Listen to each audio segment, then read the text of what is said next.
Hello friends, বাইনি নির্মলে তোমাদের প্রত্যেককে অভিনন্দন জানাই। তোমরা যারা ক্লাস 11-এ পড়ছো তোমাদের কিন্তু ফার্স্ট সেমিস্টারের এক্সামিনেশন হয়ে গেছে এবং এখন সময় হচ্ছে সেকেন্ড সেমিস্টারের প্রিপারেশান নেওয়ার। এবং সেকেন্ড সেমিস্টারে প্রধানত দুটো ইউনিট আছে, একটি ইউনিট 4 এবং আরেকটি ইউনিট 5। তোমরা জানো অলরেডি, তোমরা কিছুটা অংশ পড়েওছো। এবং ইউনিট 4-এ যেটা আছে তো সেটি হলো প্ল্যান্ট ফিজিওলজি এবং ইউনিট 5-এ আছে হিউম্যান ফিজিওলজি।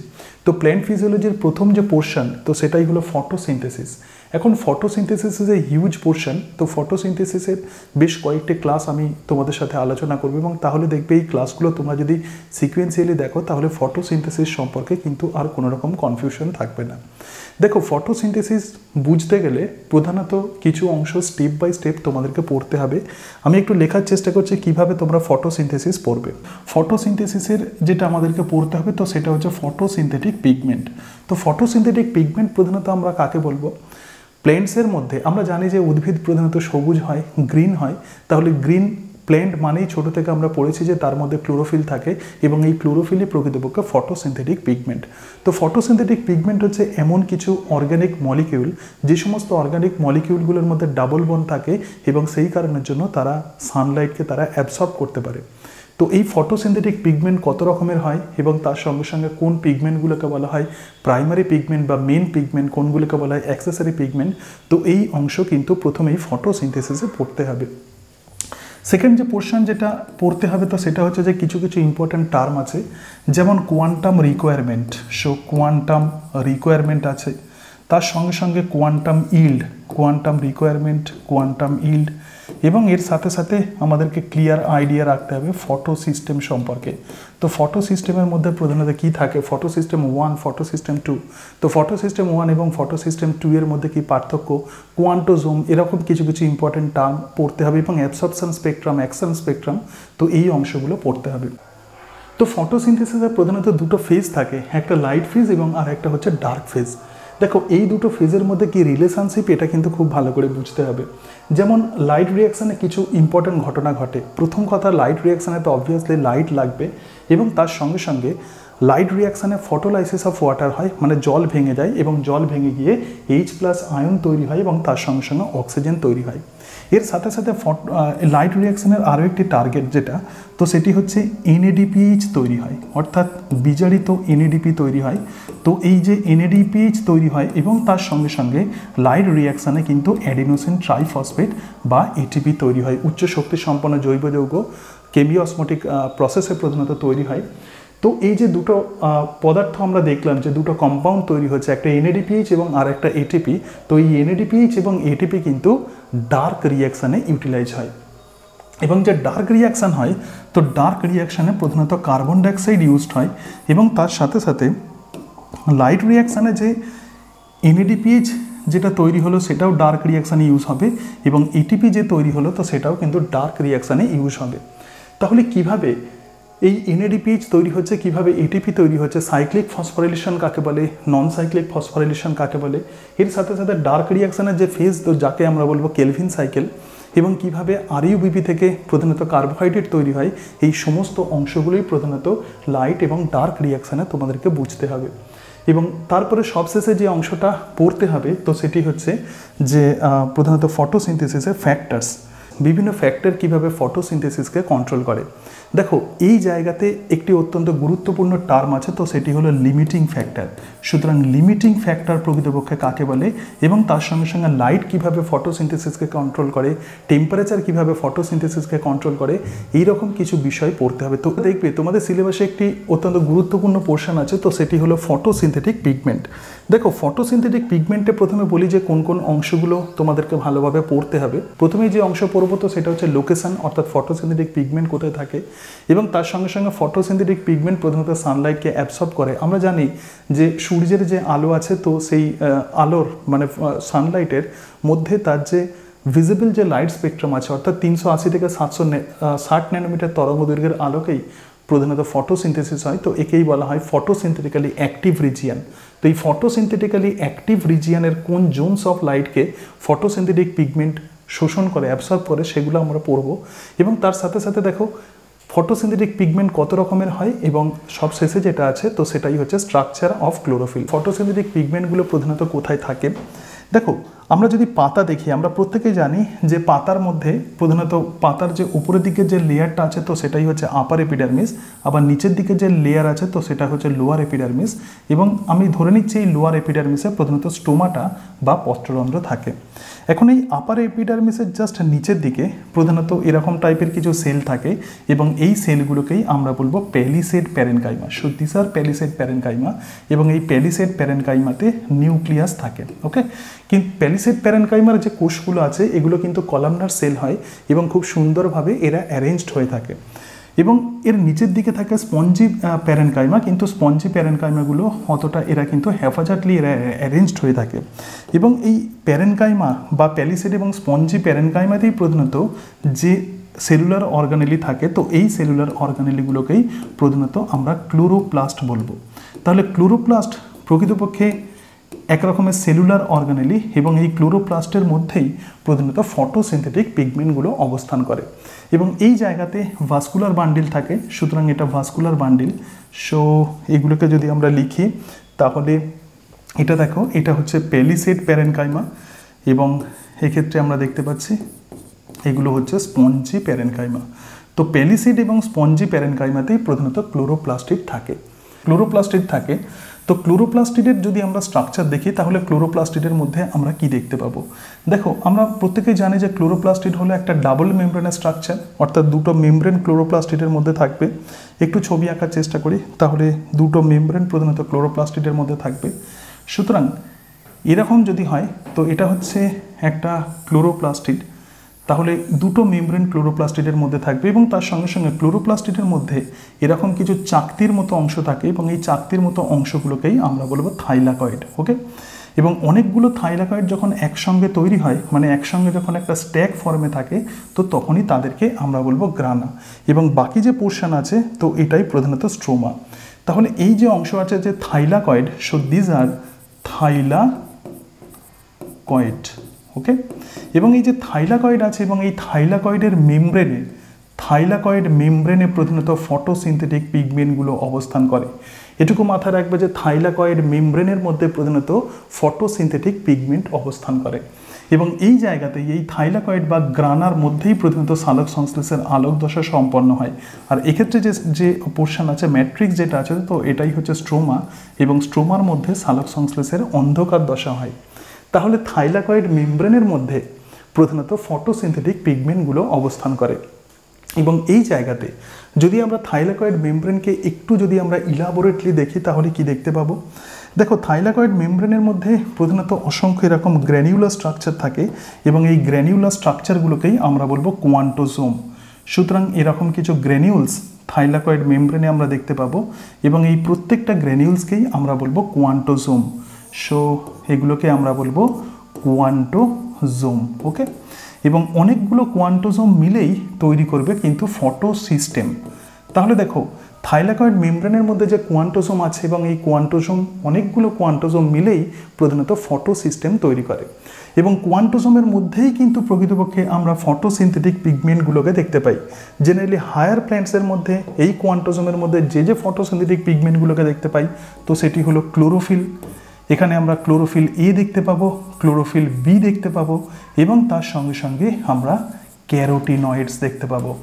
সুতরাং আমরা যদি দেখি যে ফটোসিনথেটিক পিগমেন্টের লোকেশন, তাহলে দেখো থাইলাকয়েড মেমব্রেনের মধ্যে যে কোয়ান্টোজোম থাকে এই কোয়ান্টোজোমের ভিতরেই কিন্তু প্রধানত এই সমস্ত ফটোসিনথেটিক পিগমেন্টগুলো অবস্থান করে। দেখলাম যে সানলাইট প্রধানত সূর্যের যে আলো আছে, আমরা জানি যে সূর্যের আলো প্রধানত কসমিক রে থাকে, গামা রে থাকে, এক্স রে থাকে, ইউভি রে থাকে এবং তার মধ্যে আরও একটা পোর্শন থাকে, তো সেটাই হচ্ছে ভিজিবল লাইট স্পেকট্রাম। এবং ভিজিবল যে লাইট স্পেকট্রাম আছে তো ভিজিবল লাইট স্পেকট্রামের তরঙ্গ দৈর্ঘ্য প্রধানত 380 থেকে 760 ন্যানোমিটার। তো এটাই হচ্ছে ভিজিবল লাইট স্পেকট্রামের তরঙ্গ দৈর্ঘ্য এবং এই জায়গাতেই ফটোসিনথেসিস হয় এবং সেই কারণের জন্যই একে বলা হয় ফটোসিনথেটিক্যালি অ্যাক্টিভ রিজিয়ন। কিন্তু সূর্যের যে আলো বা ভিজিবল যে লাইট আছে এবং ভিজিবল লাইট প্রধানত বিভিন্ন তরঙ্গ দৈর্ঘ্যের আলোতে বিভক্ত।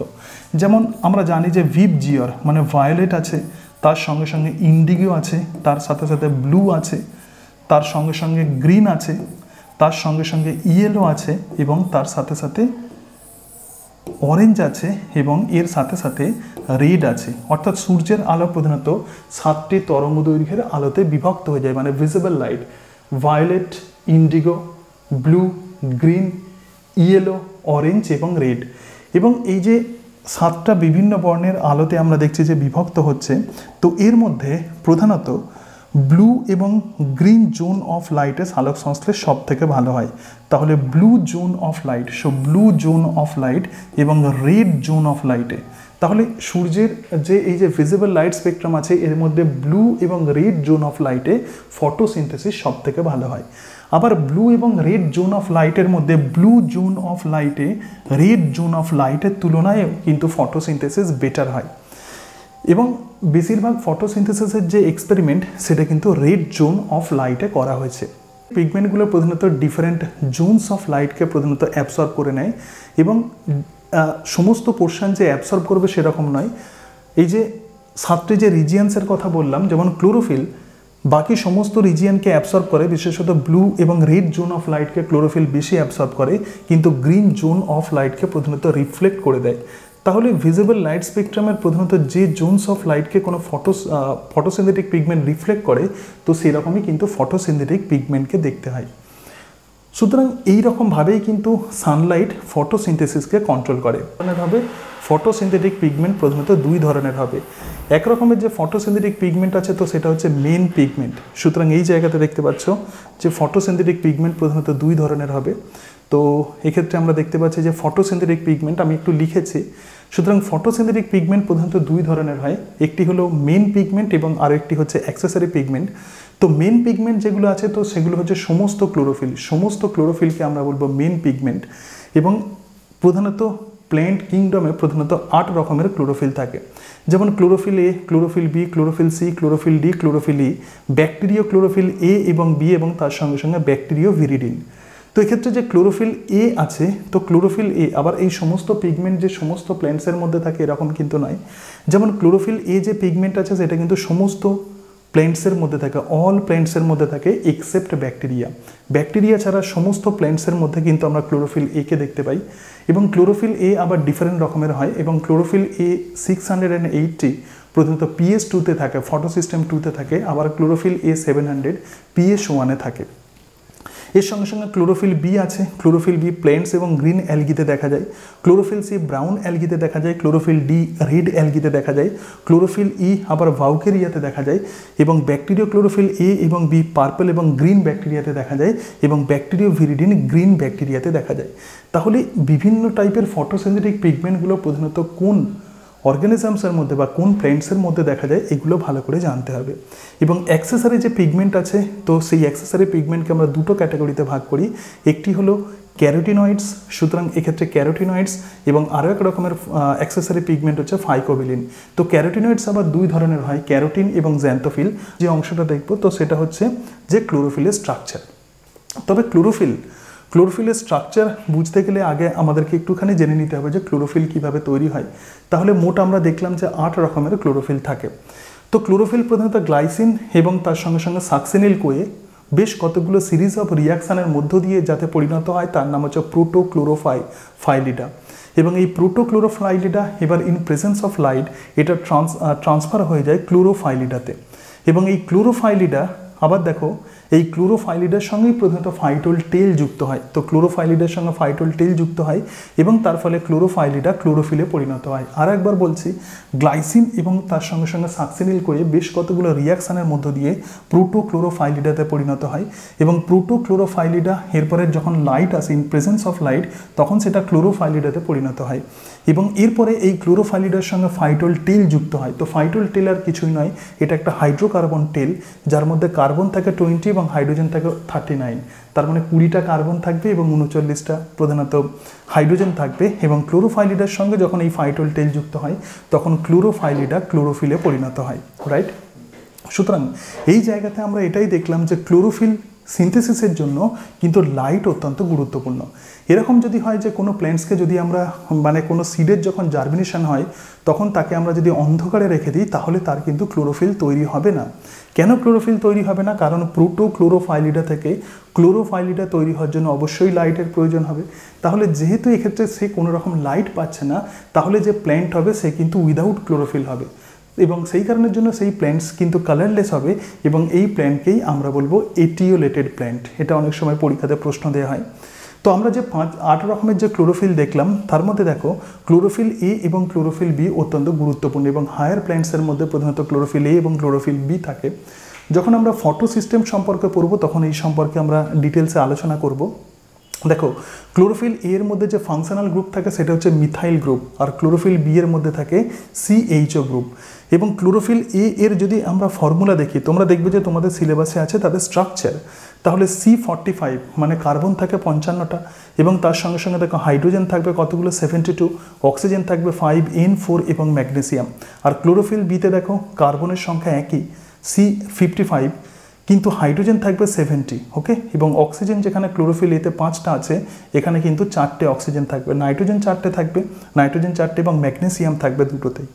এবং ক্লোরোফিল এ প্রধানত প্ল্যান্টসের মধ্যে ম্যাক্সিমাম পরিমাণে থাকে এবং ক্লোরোফিল বি কম পরিমাণে থাকে। এখন আমরা অত্যন্ত গুরুত্বপূর্ণ একটা অংশ আলোচনা করব, এবং সেটি হলো ক্লোরোফিলের স্ট্রাকচার। তো ক্লোরোফিলের স্ট্রাকচার তুমি যখন বই থেকে যখন পড়তে যাবে দেখবে যে অনেকটা ক্রিটিক্যাল।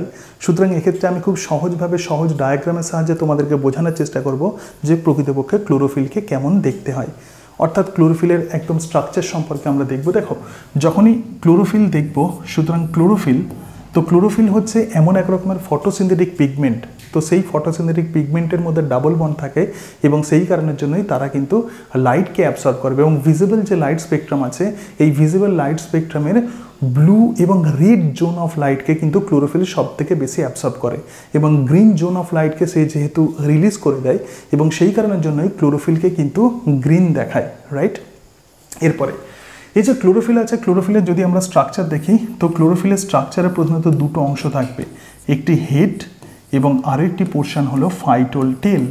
তাহলে হেড থাকবে এবং তার সঙ্গে সঙ্গে ফাইটোল টেল থাকবে। তো এই যে ফাইটোল টেল এটা কার সঙ্গে যুক্ত হয়েছিল? দেখো এক্ষেত্রে প্রোটোক্লোরোফাইলিডা, যখন লাইট যখন আসছে তখন ক্লোরোফাইলিডাতে পরিণত হচ্ছে, এবং এই ক্লোরোফাইলিডার সঙ্গে ফাইটোল টেল যুক্ত হয়। তো ফাইটোল টেলের মধ্যে আমরা কি দেখেছিলাম? কার্বন থাকবে 20 এবং হাইড্রোজেন থাকবে 39। তোমাদের সিলেবাসে কিন্তু আছে স্ট্রাকচার, ক্লোরোফিলের স্ট্রাকচার, ভালো করে মাথায় রাখবে। সুতরাং this is very very important, okay. আমি কোনো সিলেবাসের বাইরের কোনো কিছু বিষয় কিন্তু বলছি না। হেড আছে, হেড প্রধানত কি দিয়ে তৈরি হবে? হেড প্রধানত 4টে পাইরোল রিং দিয়ে তৈরি হবে, এবং এই হেডকে আমরা বলবো পরফাইরিন হেড। তাহলে এই যে 4টি যে পাইরোল রিং আছে, প্রকৃতপক্ষে এই পাইরোল রিং 4টি পাইরোল রিং, তো এরাই এই 4টে পাইরোল রিংকে একসঙ্গে আমরা বলবো পরফাইরিন হেড, রাইট। আবার বলছি যে ক্লোরোফিলের প্রধানত দুটো পোর্শন থাকবে, একটা হেড আর একটা হলো টেল। এবং ক্লোরোফিলের যে হেড আছে তো তাকে আমরা বলবো পরফাইরিন হেড, এবং এই পরফাইরিন হেড প্রধানত কি দিয়ে তৈরি হবে? 4টি পাইরোল রিং দিয়ে। এবং এই যে 4টি পাইরোল রিং আছে, এই 4টি পাইরোল রিংয়ে কিন্তু নাইট্রোজেন থাকে। সুতরাং 4টি pyrrole ring nitrogen containing ring. তো আমি যদি ছবির সাহায্যে আমরা যদি আঁকার চেষ্টা করি, দেখো একদম সিম্পল ডায়াগ্রামের সাহায্যে আমি আঁকার চেষ্টা করব। ধরা যাক এটা একটা পাইরোল রিং, ধরা যাক এটা একটা পাইরোল রিং। আচ্ছা, এই অংশটা একটুখানি আমি মুছে দিই। সুতরাং এখানটা মুছে দিচ্ছি, ওকে। তাহলে যদি আমরা স্ট্রাকচারকে যদি আমরা দেখি, তাহলে দেখো এটা একটা পাইরোল রিং, তো এক্ষেত্রে এটা একটা পাইরোল রিং। আবার এই জায়গাতে দেখো এটা একটা পাইরোল রিং, সুতরাং এটা একটা পাইরোল রিং, এবং তার সঙ্গে সঙ্গে এই জায়গাতে আমরা দেখতে পাচ্ছি এটাও কিন্তু একটা পাইরোল রিং, রাইট। সুতরাং এই যে অংশটা আছে তো এটাও কিন্তু একটা পাইরোল রিং। তাহলে এই জায়গাতে আমরা দেখতে পাচ্ছি মোট 4টে পাইরোল রিং দিয়ে পরফাইরিন হেড তৈরি। এবং যদি আমরা ধরে নিই যে এই জায়গাতে যদি আমরা ধরে নিই, দেখো এটা হচ্ছে 1 নম্বর পাইরোল রিং, এটা 2 নম্বর পাইরোল রিং, এটা ধরে রাখো এটা 3 নম্বর পাইরোল রিং, আর এটা হচ্ছে 4 নম্বর পাইরোল রিং, রাইট। তো এই যে পাইরুল রিং আছে, প্রত্যেকটা পাইরুল রিংয়ে কিন্তু নাইট্রোজেন থাকবে, সুতরাং এখানে নাইট্রোজেন থাকবে, এখানে নাইট্রোজেন থাকবে, এই জায়গাতে নাইট্রোজেন থাকবে এবং এই জায়গাতে নাইট্রোজেন থাকবে। এবং এই নাইট্রোজেনগুলো আবার কানেক্টেড থাকবে কিসের সঙ্গে? এই নাইট্রোজেনগুলো কানেক্টেড থাকবে ম্যাগনেসিয়ামের সঙ্গে। আমরা কি দেখেছিলাম? ক্লোরোফিলের মধ্যে ম্যাগনেসিয়াম থাকে, ক্লোরোফিল এতে একটি ম্যাগনেসিয়াম থাকে, আবার ক্লোরোফিল বিতেও একটা ম্যাগনেসিয়াম থাকে। তো স্ট্রাকচার দেখো এখনো পর্যন্ত আমরা N4 কেন হচ্ছে? N4 এই কারণের জন্যই হচ্ছে, কারণ 4টে পাইরুল রিং আছে এবং এই যে 4টে পাইরুল রিং নিয়েই প্রধানত এদের পরফাইরিন হেড তৈরি হচ্ছে।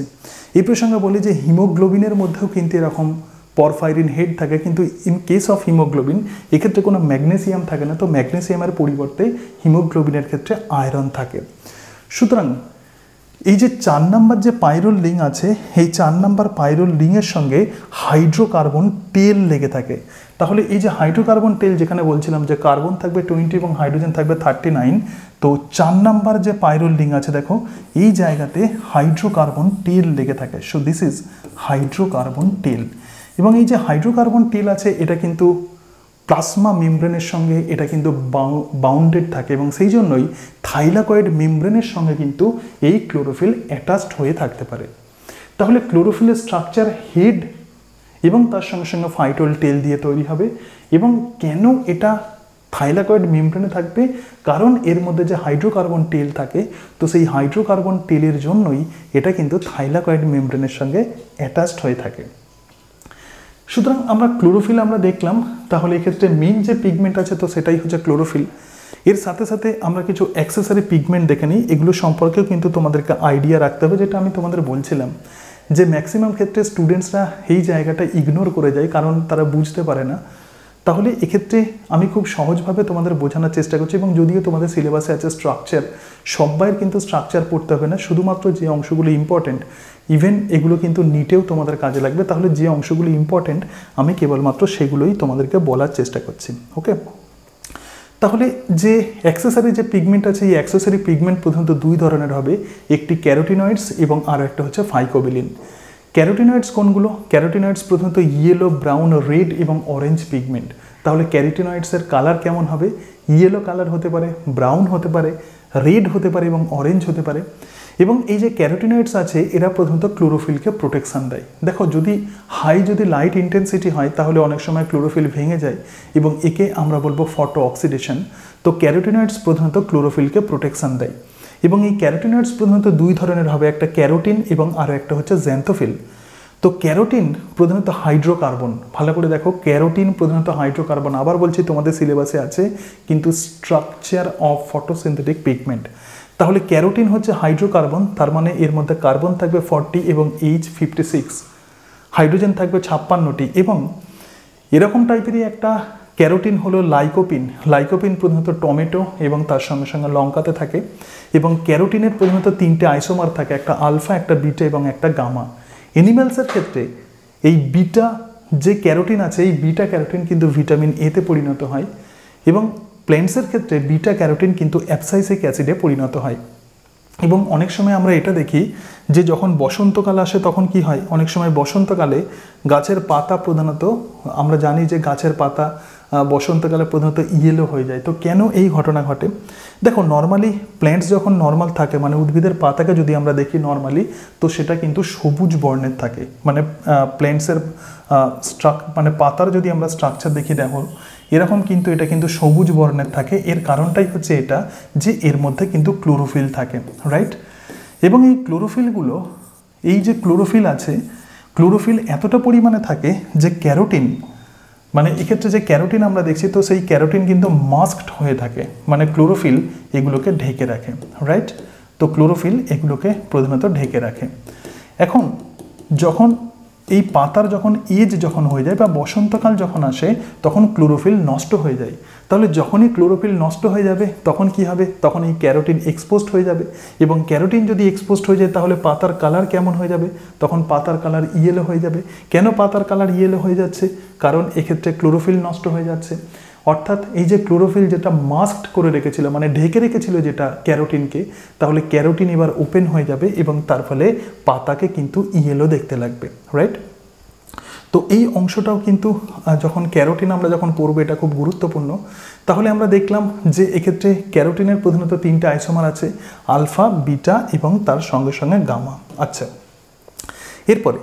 এরপরে আমরা যে অংশটা আমরা দেখব তো সেটা হচ্ছে যে জ্যান্থোফিল, অর্থাৎ ক্যারোটিনয়েডস যে আছে, ক্যারোটিনয়েডস প্রধানত 2 ধরনের হয়, একটি ক্যারোটিন এবং আরও একটি হলো জ্যান্থোফিল। ওকে, সুতরাং জ্যান্থোফিল তাহলে কি হবে? দেখো, জ্যান্থোফিল প্রকৃতপক্ষে ক্যারোটিনের অক্সিজেনেটেড ফর্ম, অর্থাৎ ক্যারোটিনের আমরা যখন স্ট্রাকচার আমরা দেখছি তো ক্যারোটিনের মধ্যে জাস্ট এটা একটা সিম্পল হাইড্রোকার্বন, কার্বন 40 এবং H56, so this is a simple hydrocarbon. But জ্যান্থোফিলের মধ্যে আমরা একটা অক্সিজেনকে দেখতে পাচ্ছি। তাহলে জ্যান্থোফিল আর কিছুই নয়, অক্সিজেনেটেড ফর্ম অফ ক্যারোটিন। ক্যারোটিনের অক্সিজেনেটেড ফর্ম হচ্ছে জ্যান্থোফিল। এবং জ্যান্থোফিলের কালার কেমন হবে? ইয়েলো ব্রাউন কালার হবে। এবং এনিম্যালের ক্ষেত্রে এটা প্রধানত একে বলা হয় লিউটিন। এবং কর্পাস লিউটিয়ামের যে কালার, তো সেই কর্পাস লিউটিয়ামের কালার অনেক সময় এই লিউটিন বডির জন্য হয়। এবং ডিফারেন্ট ফর্মে কিন্তু জ্যান্থোফিল থাকে, যেমন জিয়াজ্যান্থিন, ভায়োলোজ্যান্থিন। অনেক সময় এই জিয়াজ্যান্থিন প্রধানত স্টোমাটাল মুভমেন্টে কিন্তু অনেক সময় জিয়াজ্যান্থিন হেল্প করে।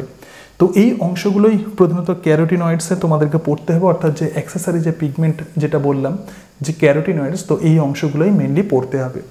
এরপরে আরও এক রকমের অ্যাক্সেসরি পিগমেন্ট আছে এবং সেই অ্যাক্সেসরি পিগমেন্ট হচ্ছে ফাইকোবিলিন। দেখো, ফাইকোবিলিন কি? This is second group of non chlorophyll pigment.